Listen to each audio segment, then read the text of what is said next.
Hello, everyone. Welcome into post-show headlines another day, and you see a new face here. This is the associate producer of Kincaid and Salciunas, and still the number one B&G in the city. You're number one after yesterday. BG tearing his triceps for a second time. Broken news on our show. Yeah, you're back to number two then. I think I'll go back to. So you're the number two BG in the city of Philadelphia. Brendan Gunn, ladies and gentlemen. So this is his first post-show headline. So this is a big day for him. He told me he didn't sleep last night. I did not. And he has no idea what's coming his way.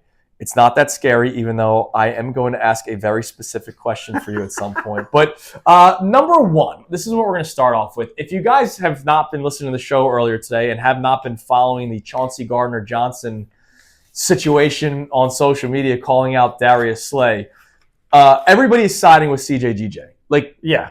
People don't like Darious Slay. It's recency bias. Yeah, but Darious Slay is also good. Won a Super Bowl and locked down everybody. Whatever. People don't rock with Slay. I'm not going to try to figure out why. So I'll ask you this. What makes you love a player? I'm easy. Are you good? I love you. Are you winning games for me? I love you. What you do on your own time is your own time, as long as it's not violent, right? Yeah. If you're good and you play hard, I love you. That's all it takes for me. Yeah, I'm kind of there with you too, but there's also another level they can take it. I love players that show up and do great, become an all-star. I love Don Brown for a month in 2013 when he was an all-star, 2012, I did not like his swing. As a high school baseball evaluator, I did not like his swing. So I always got that one. I loved him. I loved Vance Worley, the Vanimal, when he was winning 15 games. He was great that year. He was great that season, and he was winning games. And people liked his glasses and his mohawk. Yeah. The second level of that is sustained success. So Darious Slay is on that level. Yeah. But then there's that attitude, that whatever weird thing that they have that just takes it to another level that just connects with the city. Yeah, but then I hate he ended up pitching really well either for the Cardinals or Rangers this year or Angels. Remember JoJo Romero? Yeah. People loved him because he would crush a freaking Red Bull on his forearm, and then he'd go out and give up 6 home runs for the Phillies. But people loved him because he had those antics. J.D. Hammer, because he had the big glasses and the hair. He was horrible. But yet people loved him. So, it's weird. There are people that love players Garrett for weird Stubbs, reasons. Stuff like that. I love Garrett Stubbs, right? I don't love him as a baseball player. I like the guy. I like the whole energy he brought to the team. I think you need that. Yeah, that's good. I'm glad. Yeah, you need that. You need that guy. That's why he's going to be in AAA this year, because Rafael Marchand until September. Marchand is a better player, so Marchand will be the backup catcher. That's the way that it just remember when they get hot after September call-ups heading into the postseason. Yeah, that's when he'll get called up. All right, question number 2. Please explain your background of fandom. When I knew that you were going to be doing one of the headlines. So in case people have not been following along, Brendan is a Villanova basketball fan, a Notre Dame football fan, a diehard, so not fake, and a diehard, obviously, Philadelphia sports fan. But explain the background of these things. It's going to sound sacrilegious, but to my family, it really is. Villanova basketball is up there with the Eagles. By the way, went to Temple. So afterwards, he is a Temple Owl, but okay. I was born and raised a Villanova fan. Legend tells me it goes back to Fran O'Hanlon. He went to St. Tommy Moore High School. I think it was West Philly. He went to prom with my grandma's sister. They were friends in high school. He went on. Good morning to you. He went Fran O'Hanlon. Fran O'Hanlon. That sounds like an Always Sunny character. He went on to play at Villanova. Wasn't great. He even coached at John Kincaid's high school later on, O'Hara. And then it just ran in the blood. I was there when Michael Bradley was there shooting up half-court shots in the 90s. Ricky Wright. People love to tell me I came on board in 2006. I'm disgusted. I was there from the beginning, the ground floor. Drake started from the bottom. Oh my Villanova. God, I want to vomit. Now the Notre Dame, it's so easy. You're an Irish Delco guy. Yes, that's it. Do you have any of the tattoos? No. I was going to say, because it's always the calf. Why is it always the calf? Explain. Those are your people. So you explain to me your people with the calf logo. It's either the clover, it's the ND, or it's the leprechaun. I don't know why they go calf, because you think a nice Irish calf, the guy who would try to hide it from his mom or something. Once you put on the calf, you can't wear shorts again. right? Put it on the back of your shoulder. But when you're or at something. Catholic school, you're wearing the pants. So maybe That's a that good has something point. to Those do with gray, it. ugly pants. Are you fans of like other colleges for other sports? Because it's Nova basketball, Notre Dame football. So if Nova played Notre Dame in basketball, No, I hate Notre Dame basketball.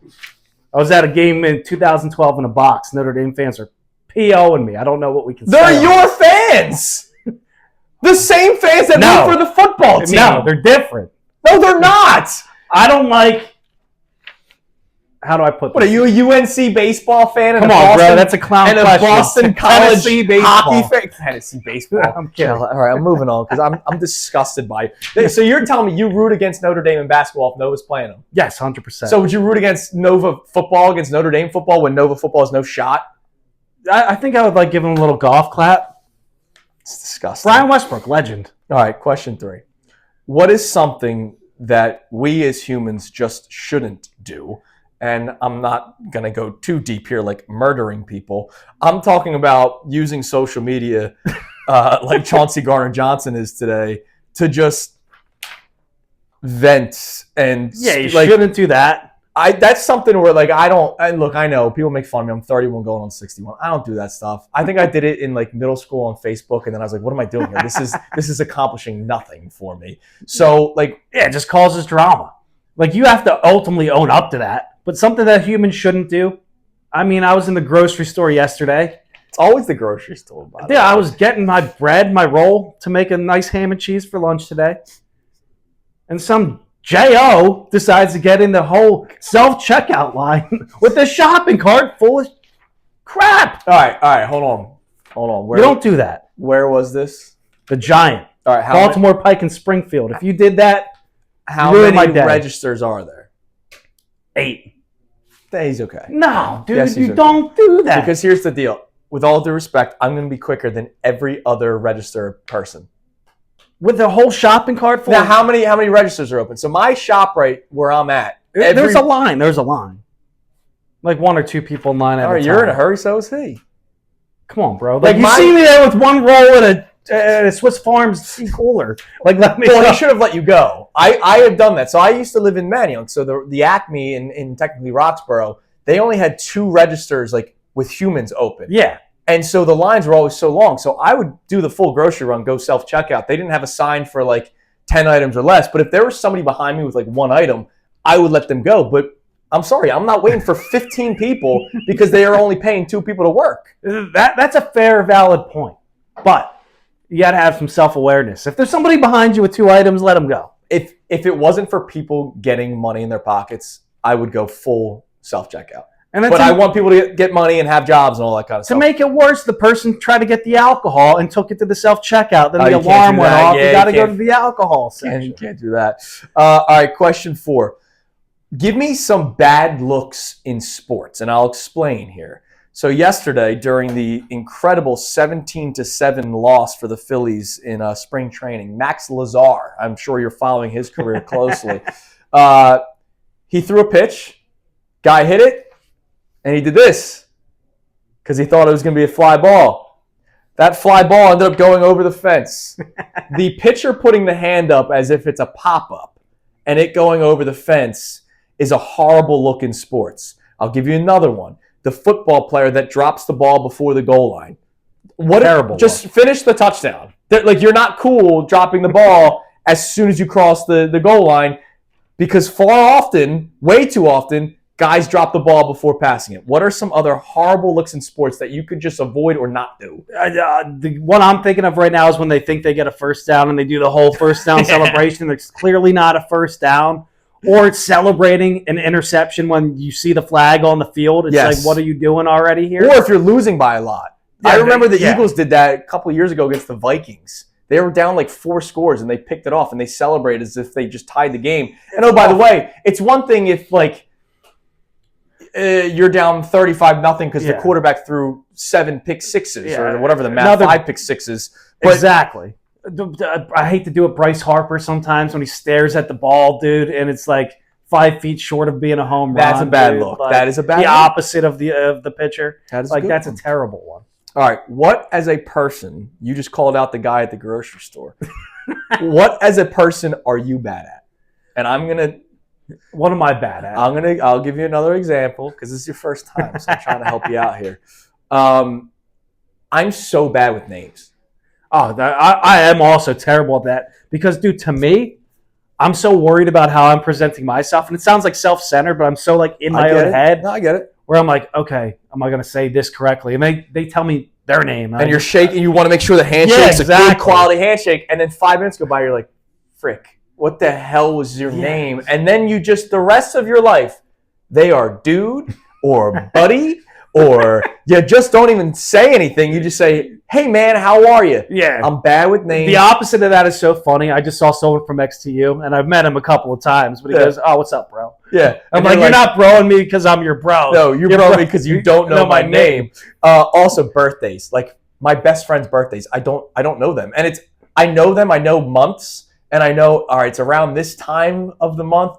I always have to do the Facebook, like, all right, is it on there? What day is their birthday? I'm so bad with it. I'm terrible at saying I'm going to be somewhere. And then you're that person. There. You mean like basketball on Wednesday nights? I show up half the time. But yeah, you tell us you're going 100% of the time. I do. You're there 50%. And when I send the text, I'm 100% committed. I'm not saying I'm going and then not going. I'm 100% going in the moment. And then you get home, you eat a nice sandwich. So you don't even go. Like, it's not just like you're late. Because my wife's, we're never on time for anything. It's horrible. I love you, dear. We're never on time for anything. It's like, we have to leave at 3. Oh, I got to start getting ready. I'm like, it's 2:50. You're not getting there what are you talking about? You're going to get ready now. See, I'm good at being on time to the things I want to be on time to. But speaking of significant others, my girlfriend wants to be somewhere, and I might be the one dragging my feet. So you're straight up telling me right now that you just don't want to be at basketball sometimes. No, that's not what I'm saying. Is Dylan? He just said, I'll be there if I want to be there. Not if I can make it, if I want to be there. You're taking my words out of context. You're doing a Kincaid. Oh, yeah, okay, out of context. You're doing a Kincaid. All right, well, thank you for filling in today. I appreciate it. Tomorrow, Haley is going to be doing post-show headlines. Amy Fadul is going to be in with me for the show itself from 6 to 10. Today we had Andrew DeCecco. John's back on Monday from vacation. Connor will be back on Tuesday. Everybody have a great rest of the day. Like, subscribe, everything that's going on the YouTube channel. We appreciate it, and we'll talk to you tomorrow. Hey, guys, Andrew Salciunas from Kincaid and Salciunas. Thank you for checking out all of our stuff on YouTube. Make sure you click, like, subscribe on everything that you see. And, of course, you can see everything from our YouTube feed, full shows, interviews, when John's being an idiot, which is like 15 times a day. So make sure you check out all of our stuff on YouTube. We appreciate it.